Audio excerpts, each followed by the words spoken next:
Welcome to our first analysis video and welcome to Destiny. So these series of videos are going to be all about looking at games and analysing specific things in each game, but also looking at the game itself using a checklist that I've got here, the APPPG. APPPG. Yeah, the APPG.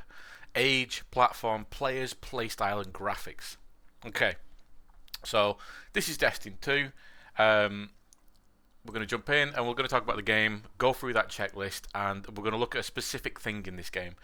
So the age of this game is about just over 7 years old, coming up to 8 years old. The platform is PC. I'm currently on PC.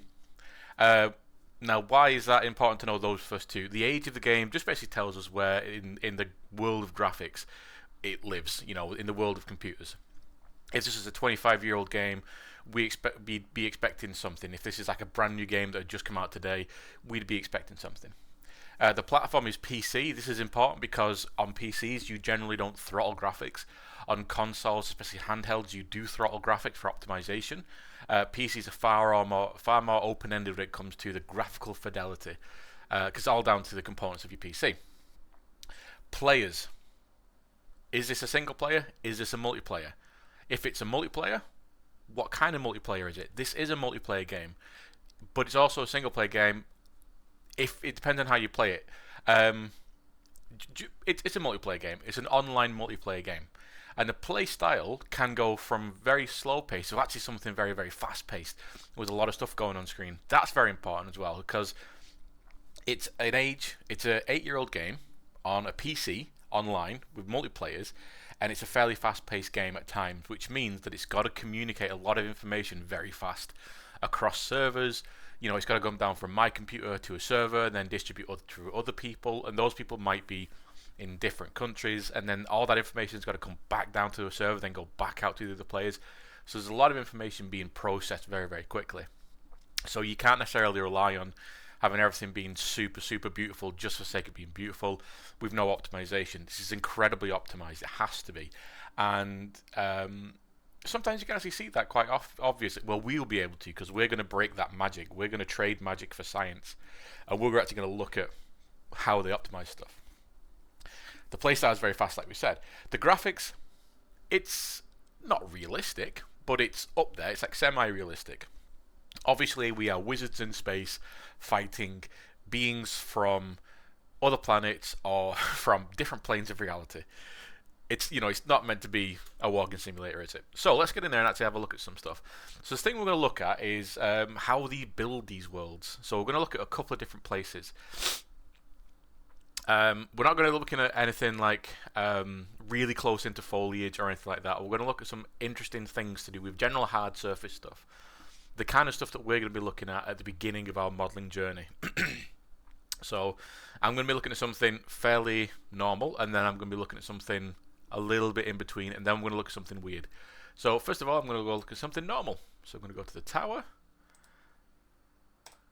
I'm going to zoom in.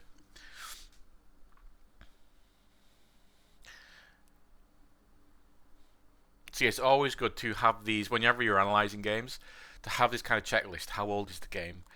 What platform it's on? Is it a single player or multiplayer? What's the play style? And what's the graphical fidelity? Those are the 5 questions I'm going to be asking myself. Because that will help me understand what I'm doing, what I'm looking at. It'll also help me understand, if I was to do something in the realm of, I want to do something that is, I want to do something that looks like a game from 25 years ago, or I want to do something from a game that looks like it was out yesterday.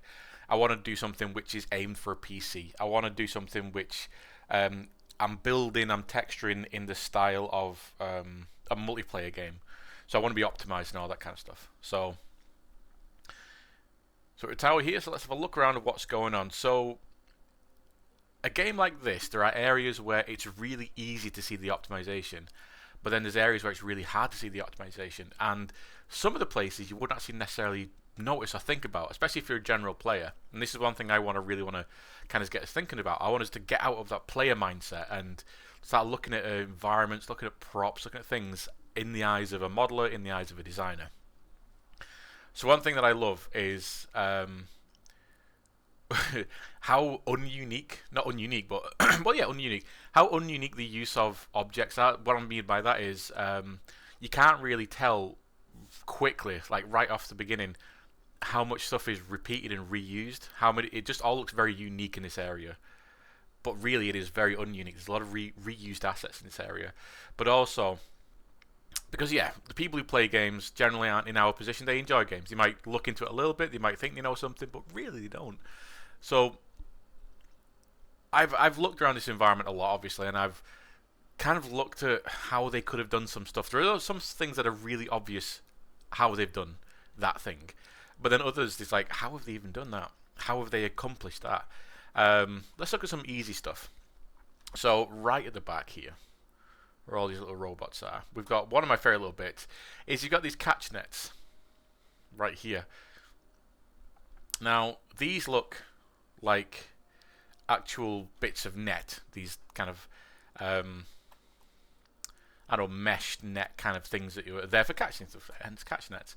But really what these are just a big plane of geometry with a few subdivisions going down it that are then sagged. You can either, they've maybe modeled them like that, or they've run a simulation on them, something like that. They've made the geometry look like it's sagging. And then they've run a very basic wind simulation shader through it, which just makes it look like wind is, you know, picking it up and moving it around. These are really, really simple to make. Super simple to make. And in fact, if you stare at stuff that moves in games a lot, I'll put that thing out of the way, there you go. If you stare at stuff in games that moves a lot, eventually you'll be able to see a pattern. And this, what I'm seeing is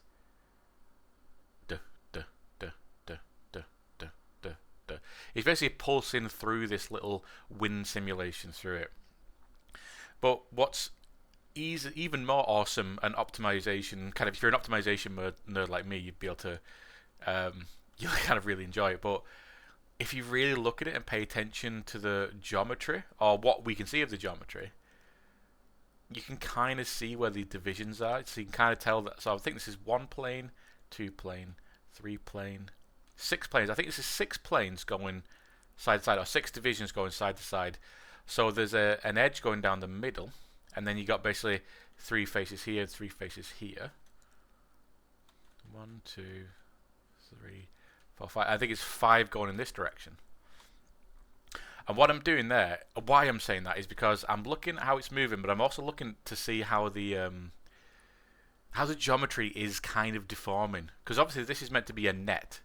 In the real world, this would be like a net. This would be very kind of flimsy and it'd sag. But really, you can't have this be as we would see it. This is using something called an opacity map to give the illusion of this net. Really, it's a big flat piece of geometry.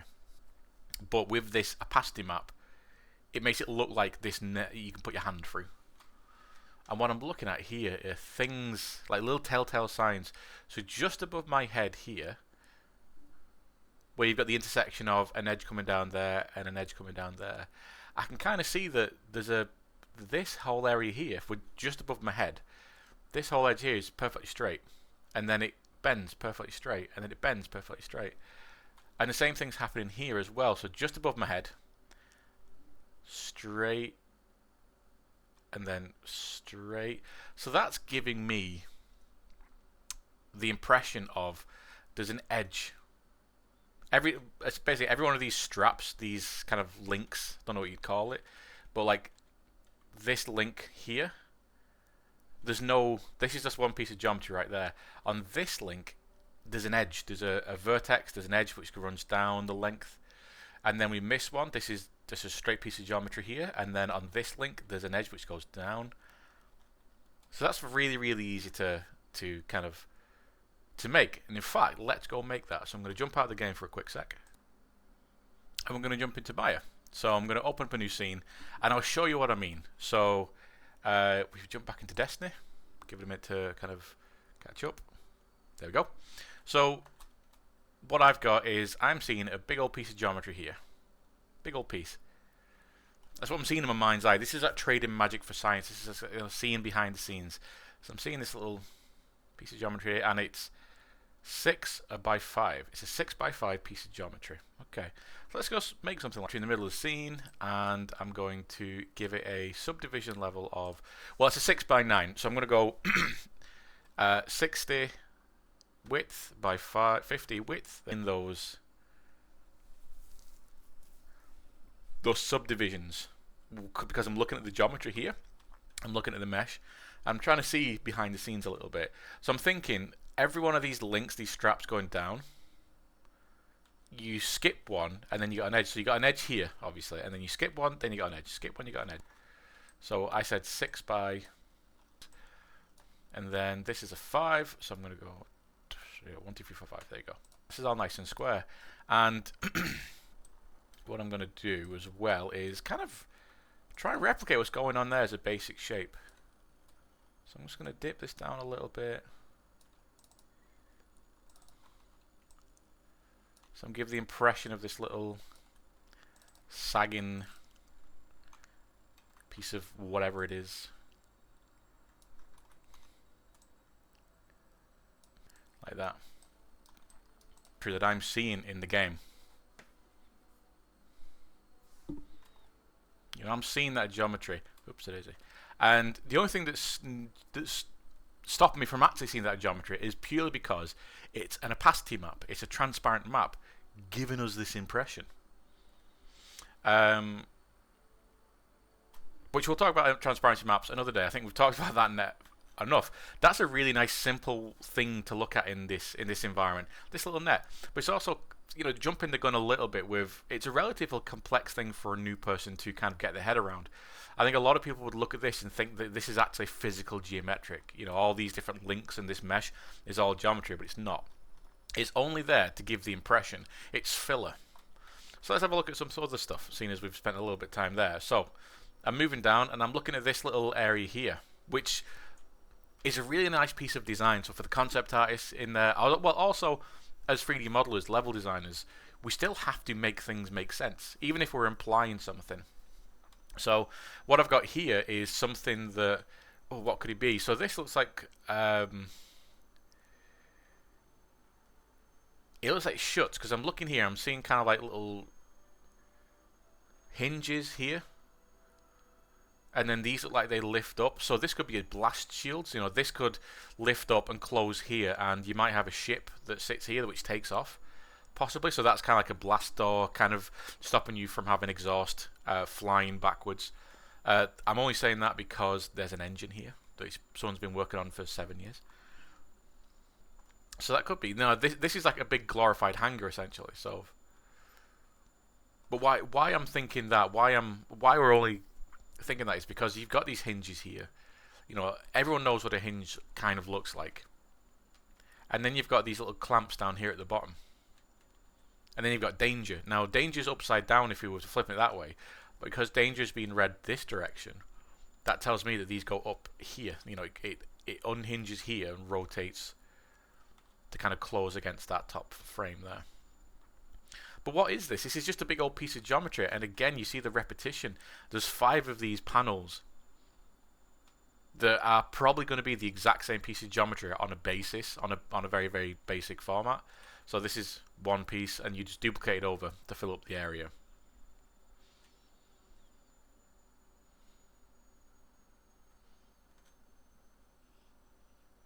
And if you look carefully, you can add, you know, a lot of more things that kind of give you the impression that these are duplicated over next to each other. But it also makes sense in the real world that you've got this metal strip that runs down the middle here that I'm running over. We can see a darker line going down the middle. That gives me the impression that this is actually 2 parts. You know, this is 2 separate things that, you know, they can lift up individually. So yeah, why not just make one, duplicate it over? And then you've got these really cool little studs that are used. There are examples of it in the game somewhere. I don't think they're around here. But you see these on aircraft carriers and anywhere where you need to lock down stuff. You know, in cruise ships, cargo hangars and stuff. These are there to lock down objects with straps and stuff. You can kind of see them up here as well on this flight deck. The exact same things, and some of them have a little strap link in them. You can kind of see their little strappers on the ground attached to it. It's history, it's storytelling. But the great thing about these little round studs is this whole floor here, this grey floor, is probably one big flat plane. All this information, these straps, these yellow signs, these circle things, these little strap link things that are poking out, they won't actually be there attached to the floor. They're going to be separate floating meshes. I'm making assumptions here because I don't actually know the development cycle of this game, so a lot of this stuff I'm making assumptions. But you'll have this big floor section here, just be one solid floor, and then you'll have one piece of geometry, which a very, very small piece of square, which will have an opacity map again, but it'll also contain like metallic maps and color maps for these little discs on the ground. And what they're going to do is basically just duplicate that in even spaces, so they'll know that, okay, in the real world, or in the game engine world, every, say, 10 units, let's say, there's another one of these studs, and they'll just duplicate it over. And it's the same thing that's happening here. These are just exactly the same thing. All they've done is just like have just found out the angle of this plane, or maybe they've built it flat and then angled it later on. But these are exact same things. These little studs. It's just these little places, these little planes that are floating above the surface ever so slightly. And the same could be happening for the little yellow sections here. These little painted on sections. Again, I've got to make assumptions because I don't know the game process, but this could possibly be another piece of geometry. Sorry, pardon me. Another piece of geometry floating slightly above the surface to give the impression of painted on, marks on the ground. This could also be doing some very clever shader work, where you can do this in Unreal Engine. This isn't built on Unreal though, so who knows? This could be actually in the shader where they can actually put in what they call a decal and basically move it round where they want it to be. So this could be done in shader, but it's still not actually attached to this flooring. This flooring here will be its own separate material that's got a tiling texture on, so you don't see any seams. Because that's another thing we want to avoid, that gets easier and easier as time goes on, is on textures, on large areas, hiding seams. And we'll find examples of that in the game.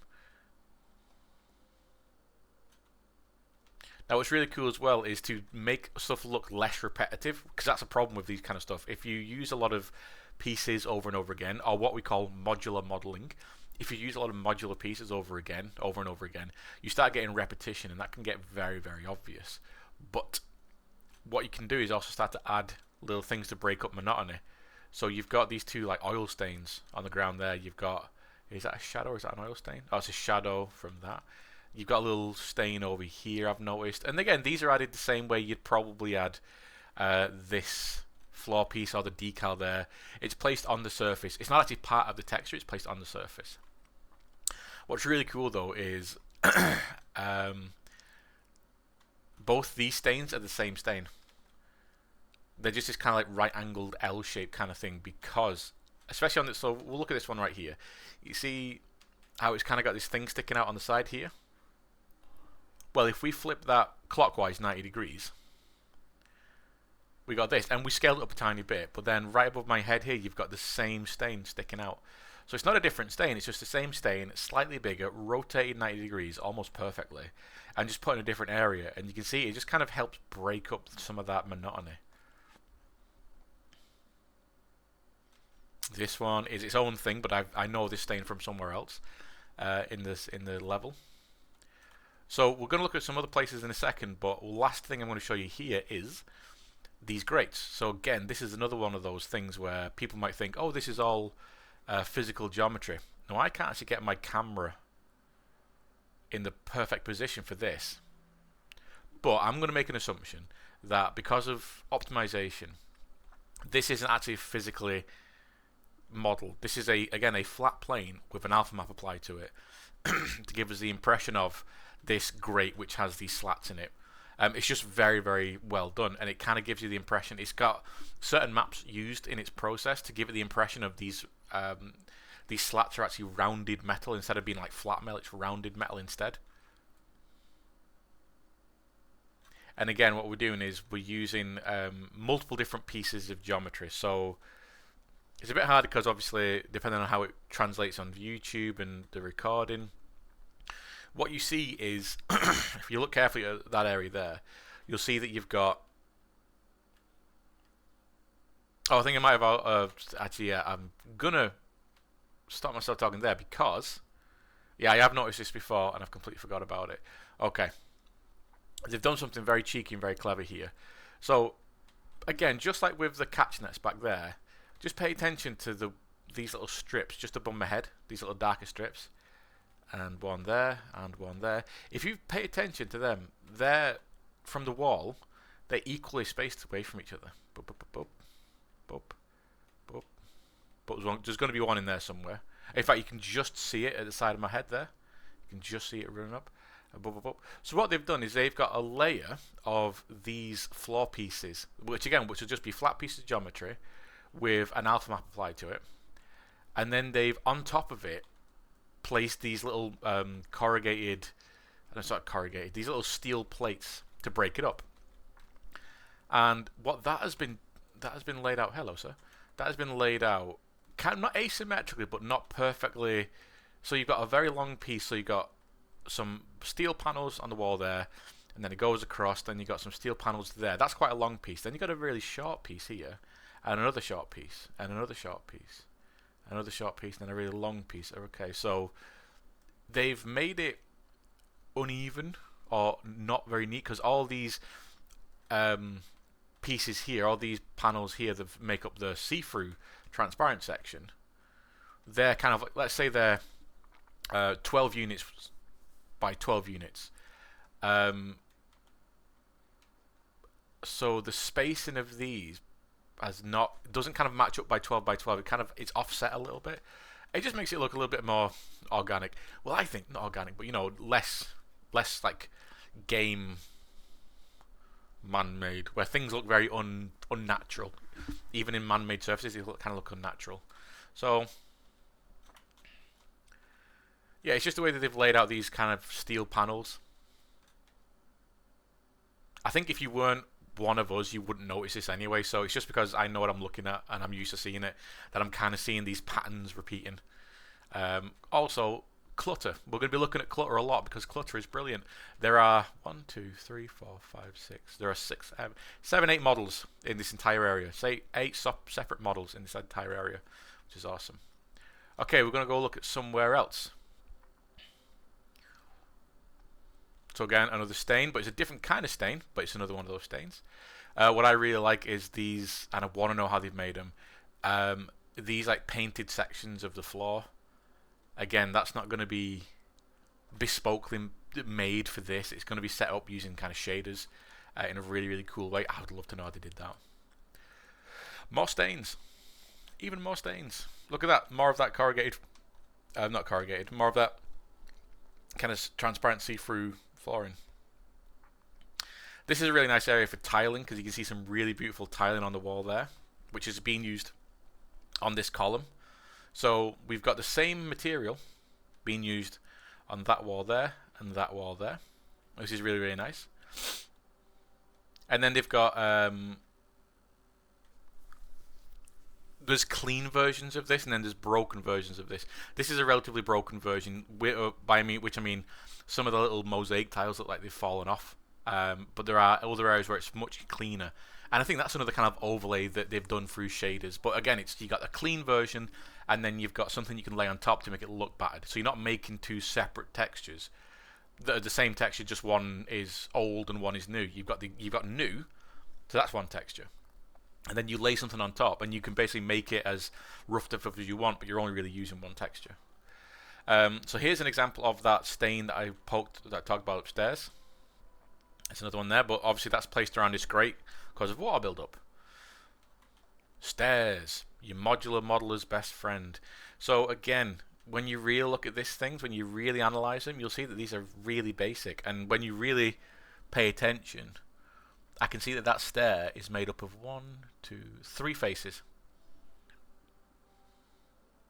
There's 3 faces making up that stair, possibly. Again, I'm making assumptions here. So each one of these steps is 3 faces, so 1 on top, and then I'm saying 3 because if you look at where the step, oh no, maybe a bit more, 1, 2, 3, 4, 5, maybe 5 faces then, which seems a bit much, but am I looking at that right?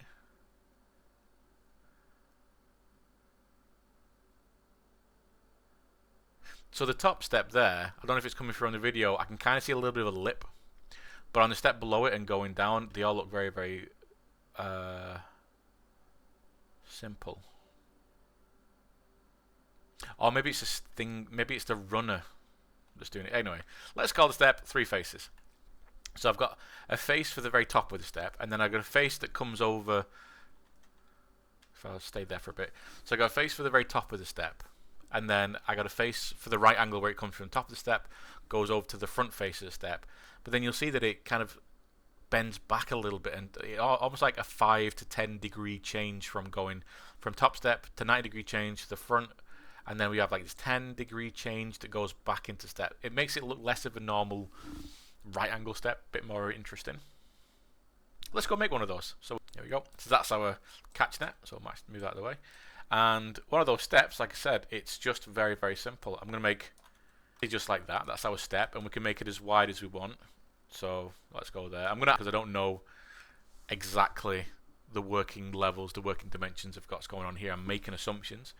But there you go. We've got the step there, so we've got the top of the step, which is kind of a deep step. And then we have that 90 degree angle. Then you got your steps like that. It is. That's all I'm seeing. And then we can look at what's going on with the textures. So there's things to look at for these textures. Obviously two very different materials, because you can kind of tell this material that I'm walking on here looks very different from this material here. Again, you're not going to notice that as a normal player. You're only going to notice that once you've started looking and analyzing these things. Yeah, that's like this is like some kind of, not marble but slate, and this looks like almost like concrete. But what we've got here is we've got breaks and patterns of this stone material in here. So you can see where there's almost, it's not just like one big long piece of stone. You can kind of see where these different slabs are being used to break up the width of this stone. So just above my head here, you've got one piece there, and then you got a break, and then you got another piece there, then you got a break, then you got another piece there, and you got a break, then you got another piece there. Now, what they've done as well is offset all these a little bit, so it's not just like one break running all the way up the stairs.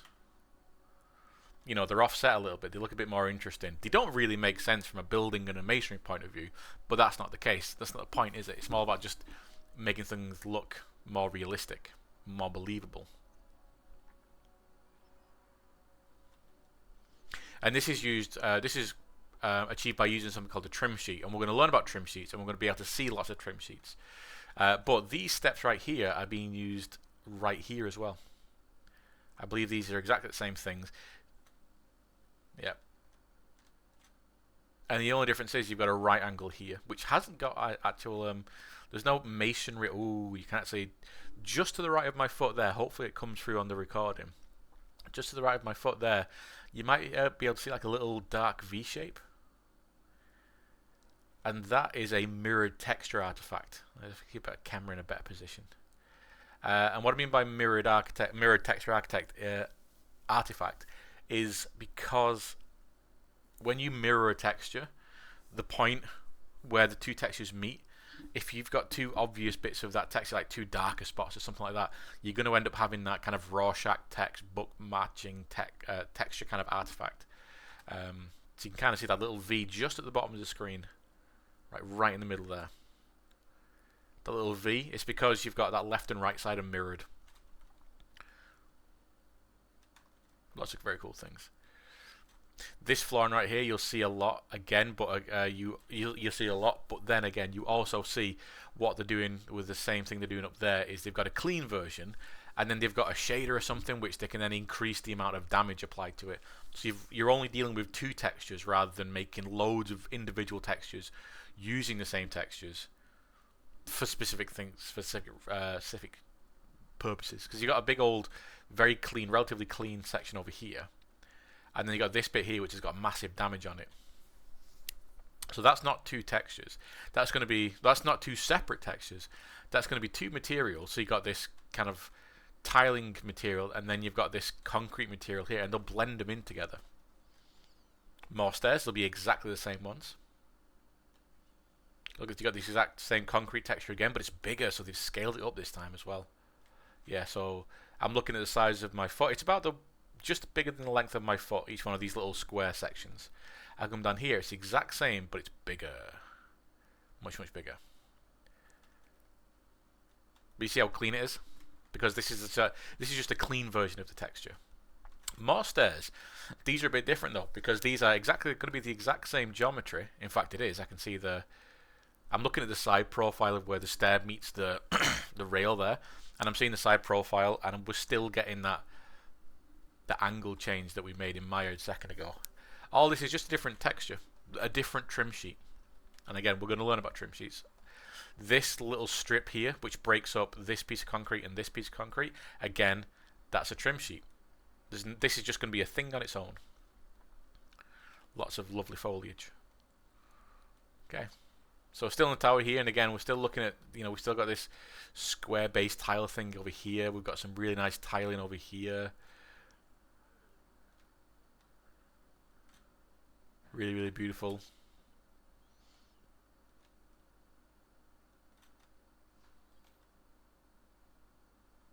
Lots of filler and props. Floating props, apparently.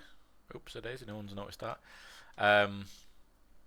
Again, these are going to be only, I say inside the tower, there might be like 100 separate props that they just use across everywhere to fill space up. That's what you want to do, fill space up with simple stuff. But we're going to look at those in another game a bit close up. Or another part of this game anyway, because I can't get my weapon out and I can't zoom in at this point. So these tiles here, really nice basic tiles, really, really basic kind of patterning. Everyone can make this kind of patterning. Dead easy. The thing that makes this really interesting though is the level of roughness is different per tile, because obviously if you're building like these tiles from in real world, not all your tiles are going to be the same roughness, or maybe you want to have it like that. The same with the color as well. If you see, they're all blue, but they're all kind of slightly different shades of blue in the same kind of family, but slightly lighter, slightly darker. There's like 3 or 4 shades of blue here, and what you've got there is a nice kind of interesting pattern. So if you're doing anything with lots of tiles on, don't just have all the tiles be the exact same roughness level or the exact same color. Switch it up a little bit, and that's very, very easy to do. But it just gives you a bit of interest. Now this floor in here, I want you to draw your attention to this. Again, dead easy to make. We're going to see this again. Now with this floor, I also want to kind of chat about something. This floor in here is using a basically square tile kind of layout. But again, they've probably not made this square tile where you've got the grouting in between for each one of these. You've probably got something like an overlay where if they want to use a square tile format like this, they're going to know that each tile is going to be, X units by X units, and it's going to be whatever by whatever. And they'll have this be an overlay, so they'll make this blue pattern. They'll make this like a flat pattern without any of this tiling information. They make it like a flat pattern, and then they'll put this tiling overlay on top of it to make it look like they're actually individual tiles, but really these are just 2 different materials that they're blending in together. Because then you could take the same kind of tiling information, do another pattern underneath it, and then you've got a whole different material, and you're not having to make that tile system all over again. You're literally just replacing stuff. So here is some really nice information. This is where we can start looking at some of the optimization goofs that happen, especially on games like this. So we've got this. Shut up, Ikara. We've got this little pattern, but I'm just going to shut Ikara up because she's stalking at me. She's annoying me. I'll just turn everything down. There we go. So we've got this little pattern that runs around like this. And if you look carefully, you'll be able to see that it's literally just a repeating pattern, and they're broken up by these little lines here, again, if you think about these being built in the real world, you can't have this be one solid piece unless you're actually laying the concrete and actually producing that embossment in the actual concrete. These are going to be brought in as slabs. So you can see there that there literally is just tiling. But if you look carefully, especially on this one just above my head, I don't know if you can see that, but the bottom half of it kind of kicks off to the left a little bit. That's because the UV, or the material, is getting kind of deformed a little bit. Because it's built on a a straight surface. It's built on a straight texture, as like a tiling texture element. It's built straight, and then it's been bent, so that texture or that UV will sometimes kind of deform a little bit. But what's a really nice giveaway and kind of goofy is you got this bit right here, where you've just got this. I think it's been calculated, but they've kind of just put these two sections together to make it look like this little knot section right above my head. I don't know why they didn't just carry that on, unless someone in the, you can't really see if it's happened on this side either. Someone in the environment department maybe did that on purpose. I don't know. But again, you can kind of see this very obvious tiling texture repeated. This is all modular modeling. And we'll be looking at a few games that do this. This is just a really nice example because of the checklist we went over in the beginning. Again, lots of props, books, pieces of crap, a helmet, things that just fill up the area. Okay, now coming over here. This is a great example of some, again, modular modeling and also tiling textures / trim sheets. Again, we're going to look at trim sheets, or we already have done. So this is a really nice kind of round, kind of a Moroccan feel. And you've got this, number one I wanted to point us towards this pattern, this blue and yellow pattern that runs around the door. Which, if we just think about trim sheets, this is just a strip on a texture that you could lay UVs over the top of and say, I want this to be this blue tiling texture. Okay, cool. And all you have to do is you model this and just make sure that your UVs are straight when you're UVing them. And then you have the exact same thing happening down here as well. It looks a little bit different because we're obscuring parts of the pattern. We're making it look like a different kind of pattern, when really it's not. Because what we're going to have is this texture, this pattern might be just a texture on its own, or it might be a two-layered thing where it's got a one level and then another level underneath it on the actual text. I don't know. Basically, what we're seeing here on this pattern down here is this bottom half here, just above my head. This bottom half is just the top half. It's this section here. It's just the top half there that's been repeated underneath, but it makes it look like a different material or a different texture. It's just clever use of textures. And again, you've got more very cool stuff. So you've got this thin band that runs around the inside there, which again, this will be in a trim sheet. You'll have a long thin strip of kind of this stony embossment information that you could just pull that UV on top of and say, okay, that's going to be that information. And then you've got the same thing happening here. And then with this brick running around here, you've got, again, the exact same thing happening, where you've got these bricks and then you've got this kind of like mortar which sits on top. Now, again, because we're dealing with something very optimized, we can look at stuff if we stand back and look at it. So I've got a little bit of this kind of concrete mortar stuff on the left hand side, and I have got it on the right hand side as well. And what I'm looking at is if I can see repeating elements. Now, it's not a mirrored element because I'm looking at the top just above my head there. I'm looking at the top of the mortar there, and I'm looking at the top of the mortar there. And they don't look the same. So it's not a mirrored element. However, what I'm doing is I'm looking right there. So just at the bottom, right there, you got like a little circle, a little dot, just above my head there. Now, if we look on the right-hand side, you've got the exact same thing there, just above my head, which tells me that this is just a repeating pattern instead. So if you think about this as a circle, the texture is just repeating in a big old circle. And again, a lot of this information, we're going to get very comfortable with learning. We're going to understand this very, very soon. Okay, and the inside there, hey, we've seen them before. Look at these tiles. We've seen them before, haven't we? So they've just chosen to use those tiles, this little mosaic in this area here. Look at all the clutter. Look at the leaves. Hey, it's these other tiles as well that we've seen downstairs. Hey, these are the tiles. So a lot of repeated elements. A lot of it. So long and veiny of this is just that in a game like this, you've got to be super optimized. You've got to have the information not be clogging up those servers and not be clogging up people's computers, so that you know it's going to make everything struggle. This game runs really well, really really well. I've had very very few issues with it, even when everything gets really intense. I've had very few issues with it. The optimization side of things is incredible. Yes, there are points, and we'll look at those where it gets a little bit goofy. But again, civilians, as I call them, won't notice that. They won't really be aware of that. But for us, when we start looking at these kind of things, we're going to start to see these elements. We're going to start to almost like predict them as well. And a lot of what's going on here is hiding things. So instead of just having like a big old blank wall with nothing on it and then just obvious repeating sections, because we've just built it like Lego, we've got stuff to break it up. So across this big wall here, we've got all these big foliage sections. Now I can actually see repeating elements in that foliage. Yeah, I can see some repeating elements in that foliage. But I'm very good at spotting these kind of things.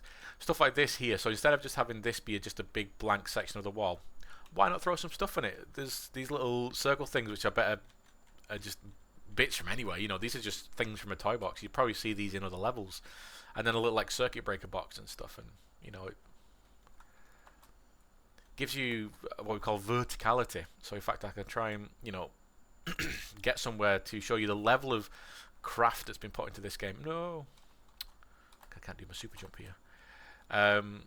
The level of care that's been taken into this game. A lot of people slag off Bungie, especially at the minute, but the craft and the level of care they've taken into making these games is beyond most other studios, in my opinion. Yeah, there we go. So boom, we got up there. We have the same thing. We have these tiles again. We have little things of people sitting around, people just doing stuff. I could have got up from there, obviously, but I want to be special. See if I can get there. Oh, but no. So this is the tower, and you can see there's a lot of. It's very human. It's got a theme. It's kind of like a Moroccan theme, mixed with this sci-fi theme. You're gonna see a lot of these repeating elements everywhere. Again, this is filling up space. But we're gonna go to somewhere that's a little bit less human and a little bit more interesting. But still, quote-unquote, man-made. But this is where we're going to be able to see some interesting stuff. And then we'll go look at some like super sci-fi stuff. So the level streaming of this is obviously I've got to cache out all the stuff I've just seen in the tower, and I've got to cache in all the stuff of the Witch Queen's Throne world. So I've got to make sure that I'm not overclogging my system. So, if you're playing on your own, that's why sometimes it's very very fast. You have to go through these multiple loading screens because I've just cached out all the tower then, and now I'm caching in the Witch Queen. But when you're playing with multiple people, sometimes it can get a little bit you hang around in space a little bit because you have to spend all that time waiting for everyone to cache the information out. I don't know if you caught that then, but did you see the foliage kind of popping in? Again, that's online stuff. Now the foliage in this game, I'll just stay here for a sec. The foliage in this game is really interesting because it does look very dense, and there are places in this game where it does look very full, but really it's not. There's a really good combination of clever texturing and clever placement of foliage, because foliage can be quite expensive on an engine for a game like this, because geometry is not expensive, textures are expensive. And textures which do fun stuff are even more expensive. So foliage has to move, it's got to be transparent, it's got to do all this stuff. And if I've got a bunch of that, it's going to really make everything slag down a little bit. Right, so I'll go fly to where I want to go.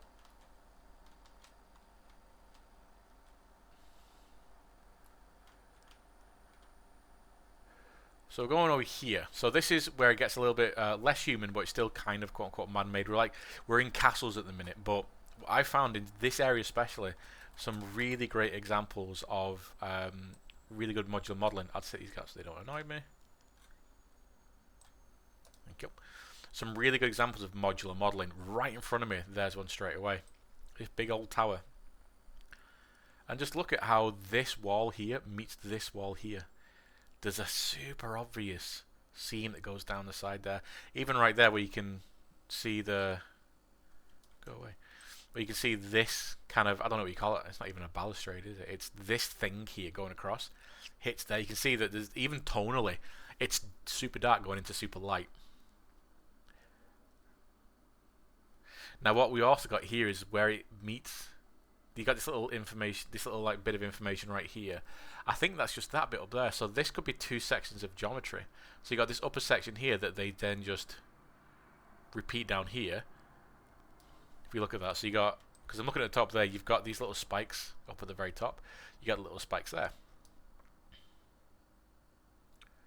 But I'm going to be even more cheekier and assume that maybe, I can't see it, but maybe these are actually flipped. So maybe this is actually broken up into three.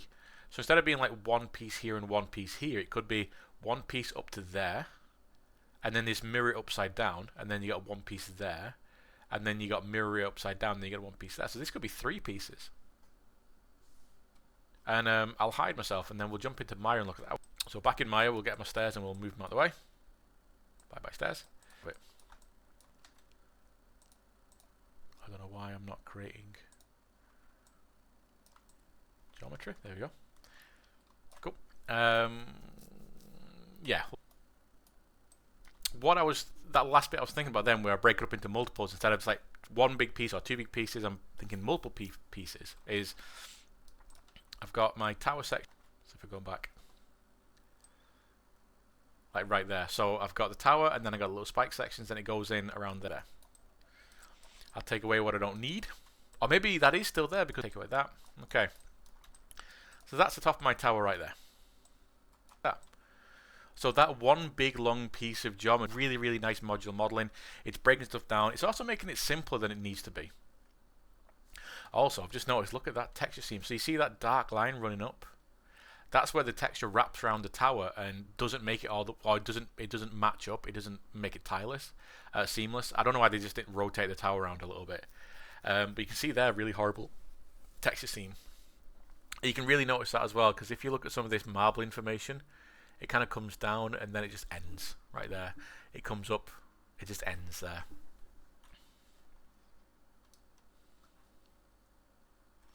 So again, we've got another one here. We've got a square piece of tower that just intersects with this. And then we've got these little bladey sections here. This square tower section looks to be just kind of one thing. So you can see there the texture right there doesn't match up. So maybe that section there, this little curvy section, and this flat section, then maybe they're two bits of geometry, again, smashed into each other. And then just get literally one of these blade sections and smash that in. So you can see there where that is just literally pushed through the geometry. And that's what we do. That's all we do. We don't need much. And even that, when you look at it, you could only really make that as one half and then just duplicate it over, because what happens on one side to the other is exactly the same. And you're not going to see this side and this side really clearly together. You're only ever going to see this bit. So if they do repeat, if they do just mirror the texture, you're never really going to notice. What's happening on the inside? Well, okay, we've got some more stuff. So we've got this archway. So I'm seeing here, I'm looking at this archway. And I've got this back wall here, but I'm seeing this kind of like spikier information as a separate bit of geometry. And I'm going to make an assumption of this top section. So from here to across to here, this is all one separate section. But it's only really one section. It's this section. It's just been repeated over. You know, you've got this. You build this half, and then you just duplicate it over. And then why I'm saying that this bit here is separate from this bit is because when you look here, you've got this little knuckle, and if you come down, you've got another knuckle there. And you can kind of see like a little smaller knuckle just underneath it there. You get the same thing there. So a knuckle, then a knuckle. And this does give it away where you can actually see the geometry doesn't actually line up. It doesn't at all. So right there, the geometry is not actually meeting. You can see it there as well. Have I got a sniper rifle or something I can zoom properly? Yes. So boom, right there. You can actually see where the texture, the materials, the objects, should I say, don't actually line up. Where are we? There we go. Yeah, they don't actually line up. So that's an obvious giveaway of this being two separate pieces of geometry. But again, what we were just looking at before with... Oh, maybe that is different actually, because this kind of bows in. This kind of bows in right there. So it comes down as a straight, then it bows in like that. So this is probably then duplicated, flipped upside down, and then you've got this bit. So I reckon underneath the world here, you'll probably see the rest of this section. I'd love to be able to break through the floor here and see how much is actually below it. So again, what's that made up of? Really, one, two. It's made up of two pieces. Just duplicate it around. So you got this top bit here, this top bit here. You're only building two pieces. You just duplicate them around. You're jigsawing. These stairs, again, they're a bit more elaborate than the stairs in the tower, but we've got the same kind of information. You've got repeating elements, and then you've got this tiling texture of this kind of, almost like a Geiger-esque texture. A little more elaborate than the proper man-made stuff, because we've got a little bit of interesting shapes going on, but still the same kind of thinking. You can see here this end piece here is just literally smashed in. Same for this block here, it's literally smashed. In fact, those don't really match up nicely.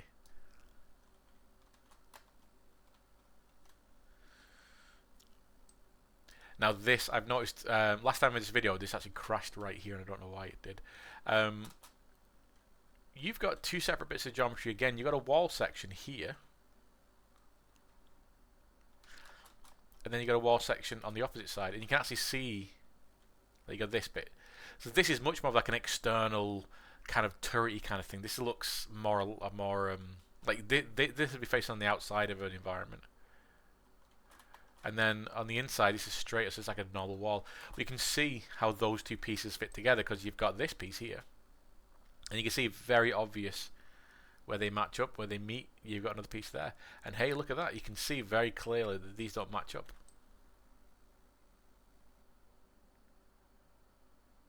These do not match up. So you can see obvious bits where it's a bit goofy.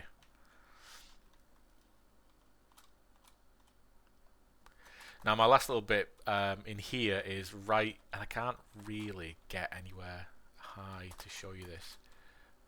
I might be able to get up there. Possibly. Can I get up there? I should have really thought about this one ahead of time. And now an event starting. So I'm probably going to get shot in a second. Oh, just not piece on.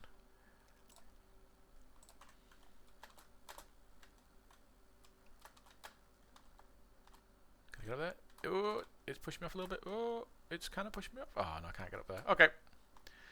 So, it's this bit in the middle here. So you see these purple sections right here. I bet this person's thinking, what is this person doing? You got these purple sections here. Now, if you look at these are all like a big star shape, but you can clearly see they're overlapping each other. They're just the exact same shape. Just overlapping. And they've just kind of lined up these corners here, so it kind of looks like it carries on. But really, these are three of the exact same pieces of geometry, just placed to make it look a little bit more interesting. And there's something similar happening over here as well. Oh, I'm starting to lose my voice. Something similar happening over here, where you've got bits that are... Ooh, look at that there. You got bits that are obviously from other pieces, just kind of sitting in inside each other. Again, just to give the impression of...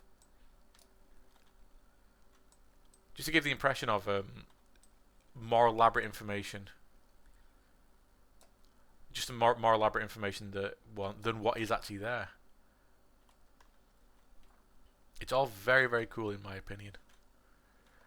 Yeah, you can find bits that are looking really goofy. You can find bits that obviously don't match up and stuff. But who's really going to be looking at that? You know, it's people like us that are going to be looking at that. It's if you like players are really good at suspending disbelief. You know, they won't necessarily see unless it's really bad. They won't bother. They'll understand it's a game. You know, you're gonna have flaws and stuff.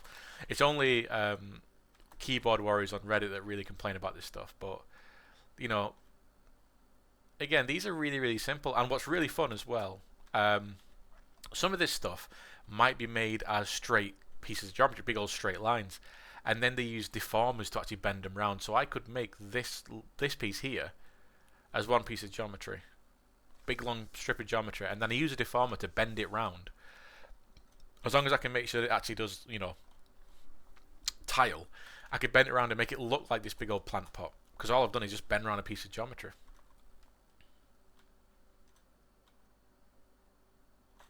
So again, we're seeing that this same floor pattern, which is what they do. It's what's happening here. We've seen this already. This piece of geometry we've seen already, but it's it's going around corners. It's bending around a smooth curve here, like this, bending round.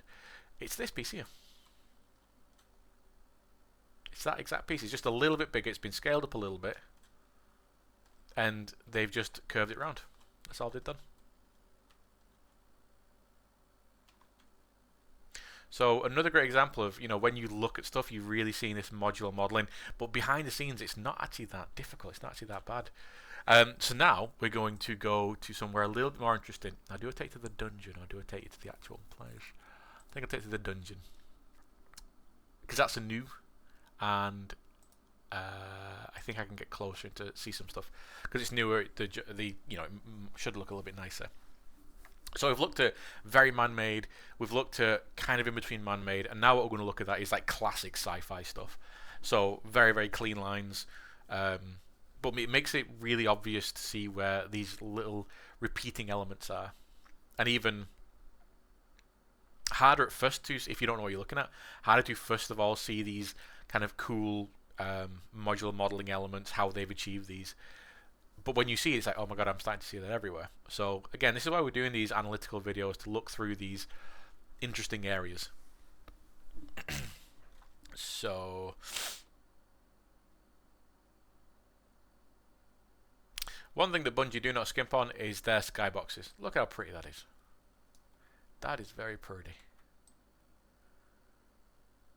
Yeah, their skyboxes always amaze me. Their levels in, I like this game a lot. So no, it's not going to be this, because this is I can't really get to what I want to show you for a while. So I'm actually going to go to somewhere else. Nope, that's Neomunda. I want to go to Europa.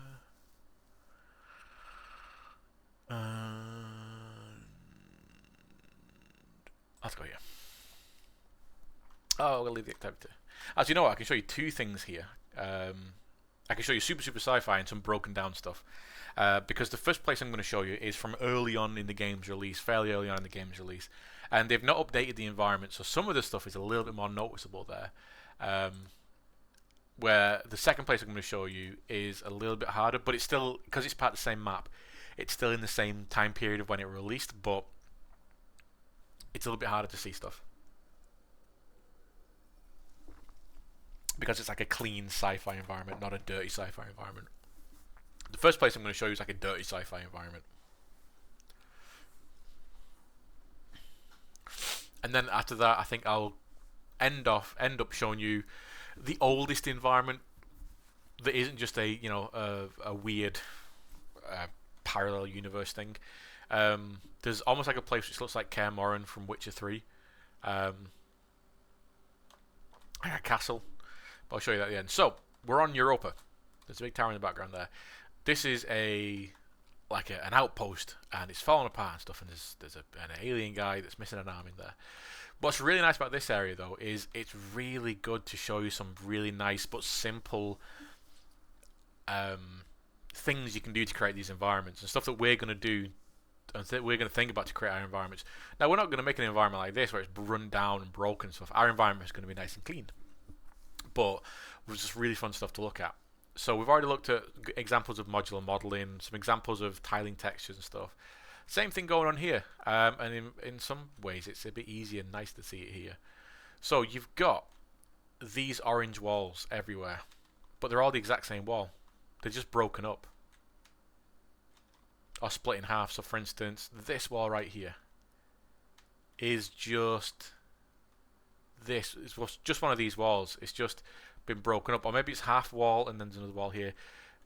But it's just all one wall, and they've placed this scaffolding on top. It's another one of the things you can kind of tell that it doesn't quite meet. It's not really realistic when you look close up at it, because you can see that things don't really kind of match up. The snow doesn't match up. This is far too shiny. This is far too rough. But when you stand back and you look at it as a whole, you don't really care. General, like, Big Toe Hurts isn't going to notice that because Big Toe Hurts probably just plays this game. Plus, he plays as a warlock, so he doesn't know what he's doing. And then stuff we put stuff on top of these surfaces to break it up, and we're using a lot of those right at the beginning when we're talking about those little discs that are on the ground that are just these little squares of geometry with an opacity map on top of it. Same jazz here. So we've got all these little stamps. So again, these are just little planes of geometry that we could just put on the surface to make it look like you've got these very sci-fi kind of iconography, pictogram kind of stuff. You've got one of these here. Now these pop up everywhere. And you got some like what we call decals. This makes it look like there's something on the wall here, but really, look at it, it's flat. Well, all the cabling's flat. There is a little bit of a protrusion with this like box here, but all these cables are all flat. Look at this little thing there. That's just flat. Have they fixed it? There was a little awkward. There it is. So you can see there that another one of these little vents that we see everywhere. There's one there. There's one there. There's obviously one there, just a bit bigger. But this one, if you look carefully, you can kind of see that it does actually float off the surface. It's not on the actual wall itself. It's lined up with that part of the wall because these parts going round are actually pushed in geometry. I think this is lined up with the flat part of the wall, which is kind of interesting. You can kind of see where it would be going there, and it would be going there. But again, these environments, this wall here, have we got another one of those?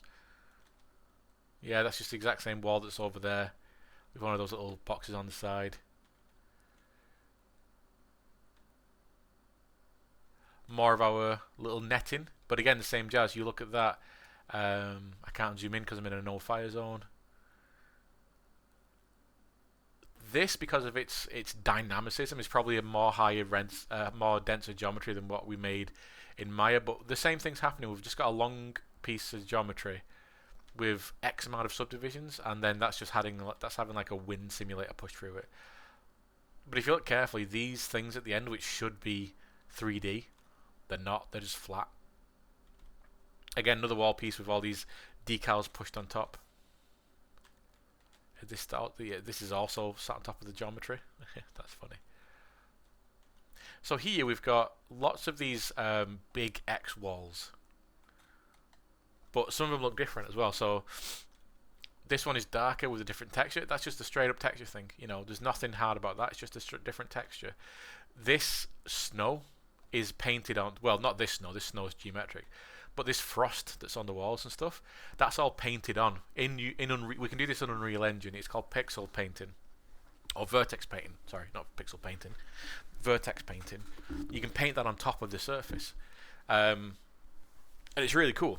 So you can add more information that actually isn't there in the texture by kind of painting on top. So, they've done that kind of thing on all these different walls here. Again, just to break it up, and on the floors and stuff. All this piping here is all just the same stuff. You think about these piping as you've all got this left hand. Well, you've got two versions of a corner here because you've got one that's just normal, and then one with a little pipe on it. Although that pipe might be just pushed in. So you got a corner piece there, and then you got a straight piece, and then you got different versions of straight pieces. You got a straight piece like this, and this is both the same, but then you've got this version here, which has got these like nuts either side of it. You get a straight version with whatever this is, like a capacitor thing on it. Then another one of those nut versions there, another capacitor there. Long pieces, short pieces. So you've got all these different pieces that you can just basically match up. You go, okay, I've got this length. I'm just going to make a bunch of these pieces. And then you've got, in this case, 3 different versions of a radius or a corner coming down. And you got another piece here. Another piece here. So, this is all tiling texture stuff. This is all modular modeling, filling up space. If this wasn't here, this would just be a bit of an empty wall. And then you got the sci-fi spaghetti up top again. So a lot of this stuff I'm repeating myself. It's all just the same shit. Now this flooring actually does look geometric, which feels incredibly... Is it geometric? Hey, I can't zoom in, so I can't really tell. It might not be, but it does. It might not be. It's just been really well. If it is geometric, it's incredibly wasteful. But I don't think it is. Giveaways for that, what I'm looking at is the way that, if you're looking at something in perspective, you'll notice things like these little squares will, there's darker rings around the squares here. They'll not disappear as they would do if they're in perspective, but I can't really tell because I can't zoom in. More stairs. Okay, so yeah, I think we've spoken about this area. It's a lot of what we've already seen in the tower. It's just done it a little bit differently. A lot of tiling textures. Oh, we've already seen that was in the tower before. So a lot of his tiling texture, a lot of this wall section here is literally just what's downstairs. Just they've made one into a little aircon system, I guess. So a lot of the exact same thinking down there. It's not high sci-fi. It's not like Elysium, but it's also not like medieval. It's the same stuff that we saw in the tower. I would call it diesel punk kind of thing. It's sci-fi, but it's old and it's been used. So what we're going to do is fly to another part of the map. It's not too far away. Now we're looking at man-made. Oh, you joking me? We're looking at man-made surfaces. In another video, we're going to look at a lot of the organic surfaces in a different game. But yeah, we're looking at man-made stuff. But organic stuff is really fun to think about in games, because if you're making environments like this, or you're designing environments like this, or anything like this, you got to think of the technical nature of all this kind of jazz. It's also, I was thinking about, age, platform, players, play style, graphics, because big open world environments, if it's a multiplayer game, need to be treated very differently, because they need to be playable for all. You can't just have one person tanking an environment because their engine's not able to run it, or whatever, or the engine itself, the game itself just tanks because it's poorly optimized. You've got to think about making these really nice environments and how to make them. And the great thing about 3D is it is a lot of smoke and mirrors. A lot of it is a lot simpler. Once you get past the hard part of trying to work out how to do this stuff, the simple part is making it. The hard part is working out how to make it. So I've got to clear out a few enemies in here first. And then I think I will go... Yeah, I'll go to the right.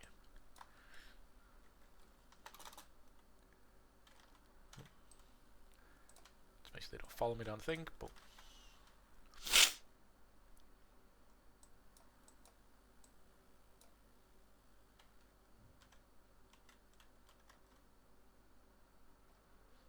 okay, so now we're in the really high sci-fi thing, the Elysium, the sleek walls, glass computer fronted things, things like this. It's a different kind of sci-fi now. It's a different kind of sci-fi. This presents another kind of problem for both designing and building. When I say problem as well, it's not like, oh my god, a problem. It's like, a puzzle to solve. So a lot of this now is we can't hide too much on the walls, because there isn't really, everything's behind panels, in this game, in this kind of environment. It's all behind panels. It's all built for purpose. There's nothing that's going to be hanging down. There's not much sci-fi spaghetti, but we can have a little bit of sci-fi spaghetti. But we'll head to, let's look around. Where are we? I gotta find the right room first. I hope I'm going in the right direction. But you can see that it's very clean. Ah, okay, cool. We're in a good room.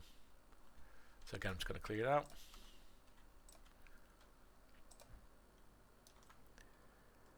I think I can turn the volume on now again as well, because I've not got a car talking at me.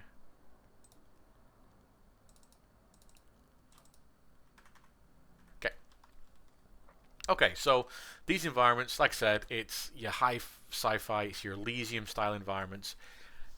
It's a lot of very smooth walls. There's a lot of very simple colors. A lot of things that are almost like integrated into walls. A lot of things that are branded. There's no kind of like steam pipes, even though I can see steam. There's no like, horrible steam pipes like we had at the place we were just looking at. And in the tower, there's a lot of like things attached to the wall. Here are some really nice problems to solve, like computer screens filling up the area. It's a lot simpler because your walls are nice and flat. But the problem is making them look interesting. Um, and that's where panel lining, this is where texturing really comes into it, and knowing how to do these floating meshes to make it look like there's something there when there really isn't, like the little round discs around the ground in the tower. So you got this wall right here, and you got a door right there, and you get all the panel lining. You can see how this has been constructed. One thing that's really boring about these environments, if it's not done right, is if you had a wall here and it was just white, straight white. I mean, well, so you got a wall here, and you can almost see the way that this is modularly built. So I'm seeing that maybe this whole door section is just actually just this. You can see around here, it goes down and it comes down here. So this feels like this whole door section is just this bit here. Or maybe this round, because I'm seeing these corners here, so maybe this round section here, going round, and it comes round, and it comes round, and it comes round. So there's a hole that we don't see, that then just these wall panels are sat on top of, and then you have this wall, this door frame kind of sitting in it. And then you got all these wall sections here. Now, what might be happening, possibly, it's a bit harder to see in these kind of environments, but what might be happening, and in fact a giveaway there, is how clean. Yeah, okay. Oh, you can actually see right there. So you can see right there that yeah, okay. Does it happen on the other side as well? So we're investigating. We're putting our investigators' hats on. Yeah, okay, cool. I know how the door's made. So what's happened is makes me a bit giddy that. We've got a hole in the wall where we know the door's going to be.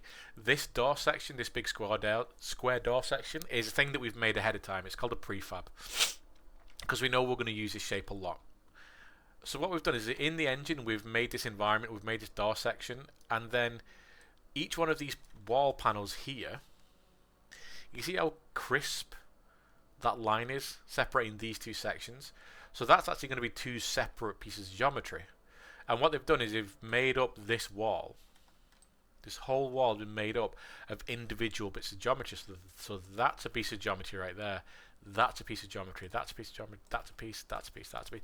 So they've made up this wall almost like a jigsaw. And then they've placed some stuff on top of it. So they've placed this on top of it. Now this is also behind us over there. Right here. They've just got a bit of a different version of it. This is on the ground, but it's also got this symbol on it. But really, it's just that shape. You know, we've got the little box thing there is there. The little round thing there is there. Any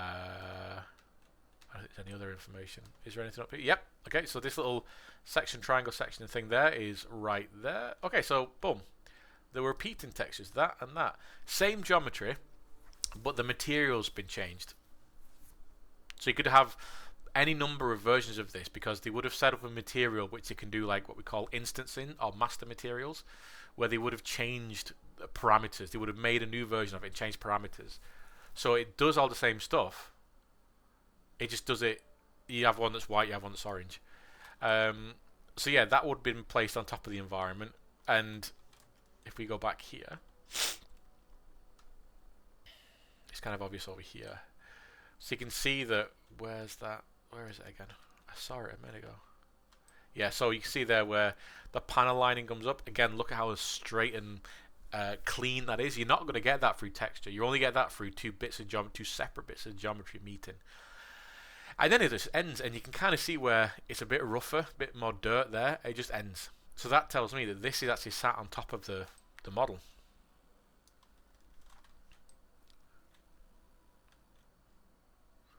Yeah, you can see where that piece of geometry goes across there. I wonder if we can see something like the ground piece like that. Okay. Yeah, okay, boom, I can see it straight away. You see that? So they've got the outside of this is rougher. Or maybe that bit is. Oh, maybe that's just a strip. Oh, okay. Oh, okay, that's just a bit. It's an interesting bit of materializing that. Okay, so, oh, okay. Oh, but no, there it is. There it is. So you see how you've got a really smooth, clean part of the texture here, and then this is lower res. You can kind of see where the line, it kind of shimmers a little bit as well, right there. So that is going to be the border. Boom. That's where the texture ends. That's going to be the border. where this piece ends. And I bet if we could get up there, we'd see something very similar. Very, very similar. But who's going to notice this kind of stuff? You know, this is it. Not everything has to be absolutely perfect. We have to make things as nice as possible. But there's always going to be things that kind of get goofed up or things that kind of stick out. So some really nice stuff there. This is really nice, clean work. So what's happening here as well is, I'll try and explain this, but we're gonna learn about a lot of this stuff as we go on. There's something called texel density in this world, which is pixel density essentially, and UVs are the skin of an object. But if you say have a can of, you know, a drink can, a pop can, that's going to be, you know, 4 inches high, however many inches round. That's going to take up an amount of pixels on a texture. But then you've got a car, much bigger. That's going to take up an amount of pixels. If you try and put all the car information or the car UVs into one texture, everything has to be much smaller. It means all those individual UV sections don't have as much pixels dedicated to them. So if I'm texturing a car on like a 1024 texture, it's going to look really messy. It's going to look really low res. I'm not going to be able to get any really nice clean information because I'm trying to cram loads of stuff into that one texture. Now on the flip side, my can that I've unwrapped, I put that on a 1024 texture. That's going to have really nice clean information, really nice high res textures, because it's only that one thing and it's a relatively small object on a relatively big texture. That's kind of what's happening here. So this part of the floor here is going to be a higher texel density than this one, because you can see the change in quality right there. You can literally see where it ends. Again, don't worry about really understanding a lot of that stuff, because just explaining it isn't going to be enough. We're going to have a look at examples in class. Oh, look at this! Exactly, we're using the exact same things again, and we got another one. Very, very cool. These are definitely just planes with transparency maps. You can very clearly see that has no geometry on it. That's just a flat plane with a transparency map. There's no depth to that. But again, who's gonna notice? So these tiles as well, this is probably done the exact same way on the floor, possibly. I'm not seeing oh, maybe not. Maybe the floor's done a little bit differently. I'm not seeing any really sharp, unless it's just hidden really well. Have I got a better sniper than that so I can zoom in on?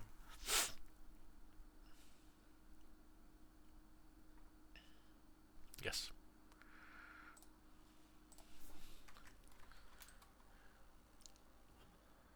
So, yes, I am actually seeing there's a clean, very, very clean line that goes across there. Now this part is actually really well done because we've had to zoom in and we're only just seeing it. So, yeah, this floor panel here is basically one floor panel. One floor panel. So, okay, so these are all the same size. This is the same size as this. It's just with a different texture.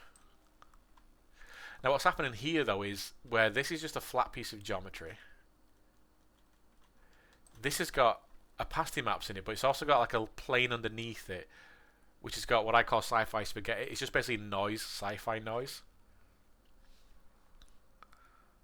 to make it look like something's there. So what's happening underneath here with the geometry?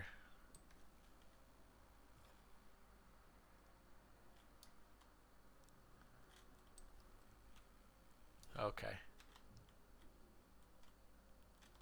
Okay, so these might be, because they know that these are going to be able to be viewed underneath. What they might have done is actually set one of these pieces up as like either a solid piece of geometry, or it's basically you got a top and a bottom in the same kind of piece of geometry, so that when you put it in, you're laying it in with both a upper piece and a lower piece. So when you see it underneath, you can see that it has actually got depth to it.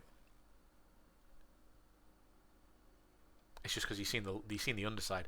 But it looks like the texture is exactly the same underneath than it is on top. And again, they just put stuff in place like right there. This is just kind of stuck on top. And you can see it's different because again, that we were talking about the textile density over there for those pieces. You can see how, look at how that's actually on the texture. See how kind of like low res it is? But then look how clean these are. Look at how different they look. Just because they're higher textile density, the higher resolution essentially. And they're placed on top. Into the year. Now some of this as well is actually physically modelled in, so you can see that this isn't just relying on opacity maps to separate these off. This is actually physically textured in, physically modelled in. Is that actually physically embossed though? No. So what they've got here is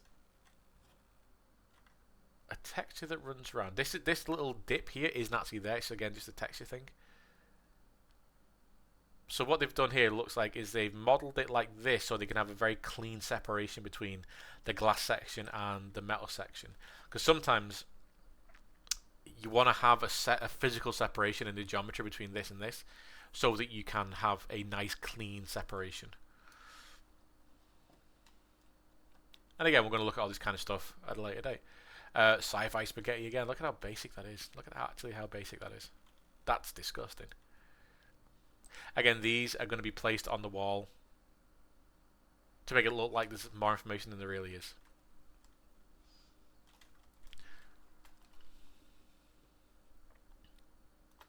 And then you got specific set pieces like this. So you got specific things that are set up, bespoke pieces. So this might have been modelled, you know, as a modular piece and said, right, okay, we want this bit to look like it's been blasted through. So someone takes that piece and they mess it up essentially. They mess it up, and I guess they'll try and destroy the UVs as little as possible, so you don't have to re-UV anything. But a lot of this noise as well. So this might only be geometric, and then they do a version which is, you know, with the little bits kind of hanging out. All the dirt and stuff just looks like it's been painted on using vertex painting. You know, it doesn't look like that's an actual texture on the surface. It looks like it's a, you know, it's a trick.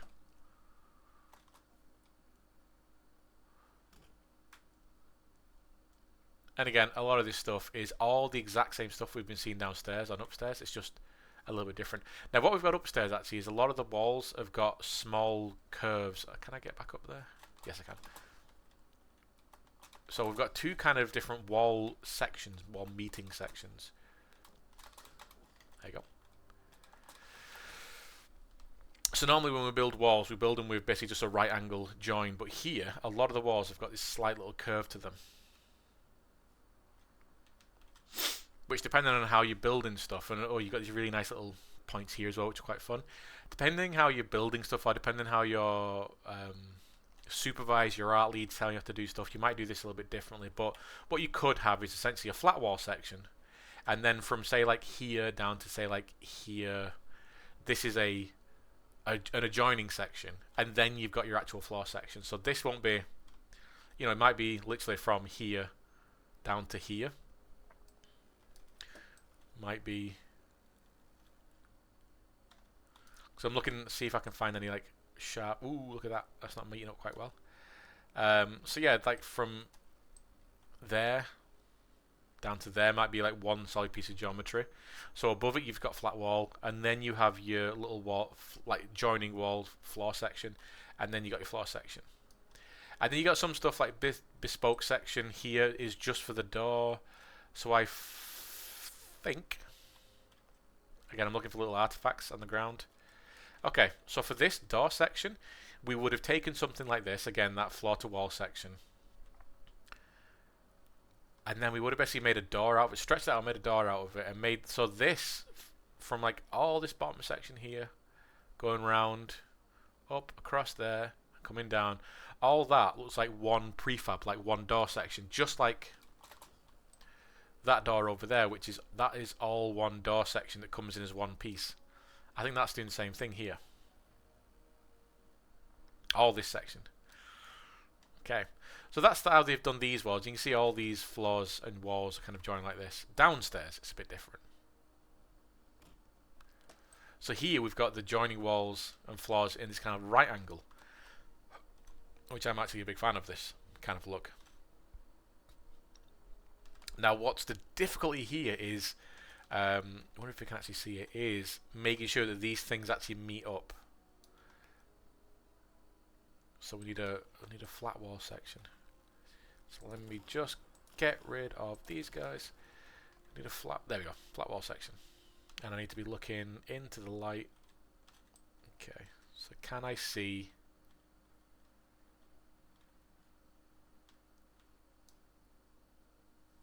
So something behind me then. Can I see? So that's a bit of a giveaway where,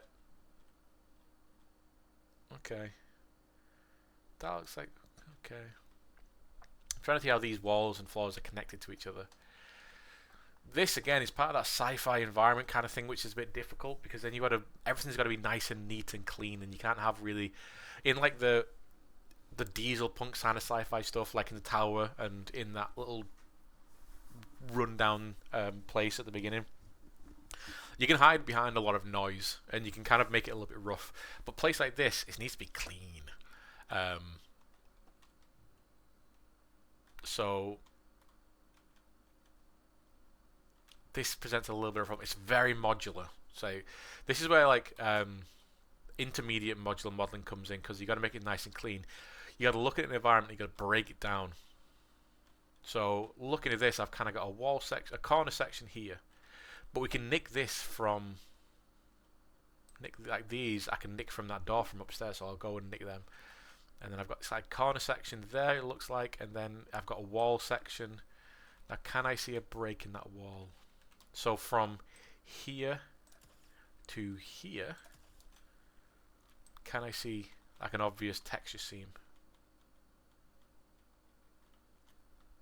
No. So that might be all one piece of geometry.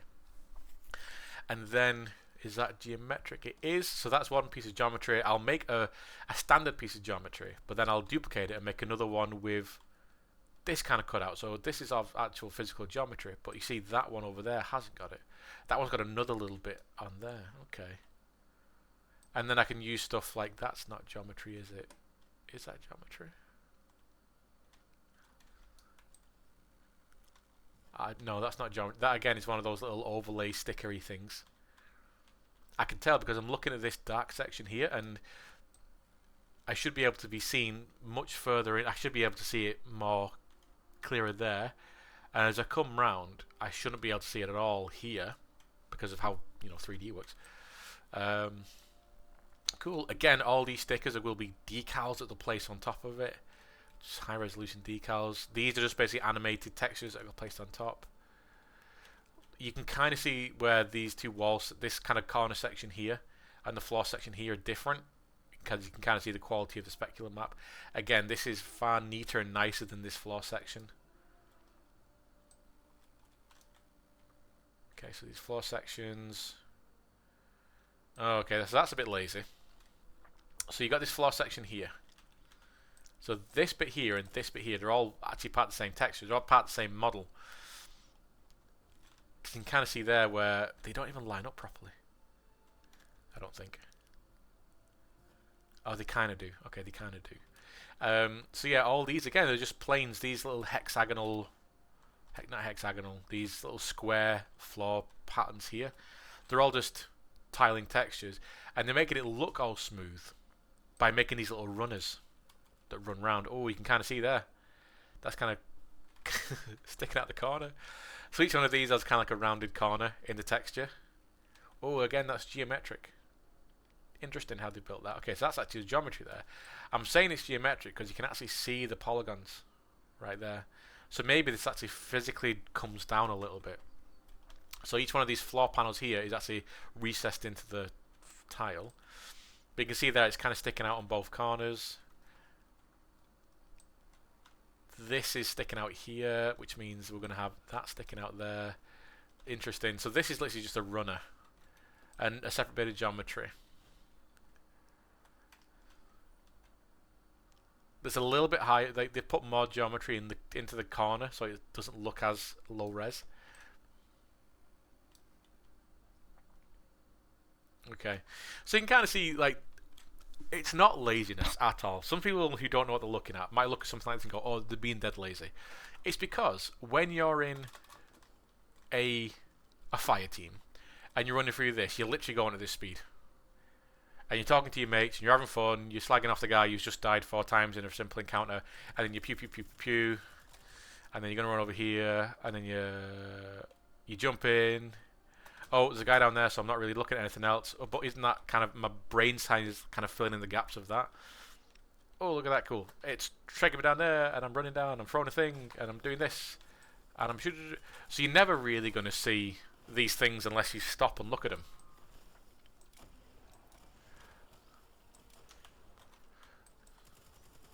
You know, these things are only ever noticeable when you stop and look. And then this is why we have our little checklist: the age, the platform, the players. Is it single player, multiplayer? The play style. Is it fast? Is it slow? And the graphics. Is it meant to be realistic? Is it meant to be stylized? You know, because I bet this has not gone noticed. That like, what even is it? It looks like stones. But why would you have like stones in this sci-fi kind of environment, unless this was some kind of like hydroponics plant bed kind of thing? You know what I mean? It's don't think too much about it. Obviously, when we're actually making stuff, we want to be as nice as possible, neat as possible. This is all down to basically production timelines, production speed, production budgets. Do they really have the manpower and the man time to spend all that time fixing up those little floor panels down there? Do they have the data budget to do that kind of stuff? Can they add another X amount of geometry just to do that, or is it kind of going to take up too much space? Is that space better spent on animation and audio and FMVs and stuff? If we start, things stack up. If we're pushing out a massive update, which we know is already going to be about 80 gig for an expansion, but then we start putting all this geometry and these textures and these all these other things in, then pushes that up to like 120 just for that, just for little cleanup bits. That's no point, is it? There's no point. We just come to enjoy the game, play games with our friends, pew pew some aliens, and that's what the game's about for a game like this. So we're going to come back to looking at modular modeling in other games, single player, multiplayer, whatever, realistic, not realistic. There's actually a couple that I know I'm going to have fun with, but that's Destiny 2. It's a 8-year-old. This is PC, Steam. Let's call it a multiplayer, fast-paced multiplayer, mid realism, mid realism. So you have things to think about there, especially if you're building in a team, or you're working in a team which is building this, or you're trying to aim for something like this, or work in a kind of style like this, or study the way that these kind of games are optimized. This is kind of stuff you're looking at. How do they cheat having all this kind of like wonderful stuff happening on a low kind of budget? And when talking about budget, we're not talking monetary money in budgets. We're talking about how much information you can put into a game, how much data you can use, how much information you can put into an expansion, all this kind of stuff. How much is being processed by the computer, how much stress you can put on a computer. This is what we're going to think about. So that's an hour and a half. All these videos are going to be about the same kind of length, and they're just fun little look at. So hopefully, this is going to start to open your eyes to stuff in games. And I'm going to be going through my Steam library and looking at a few games. So, cool. See you in the next one.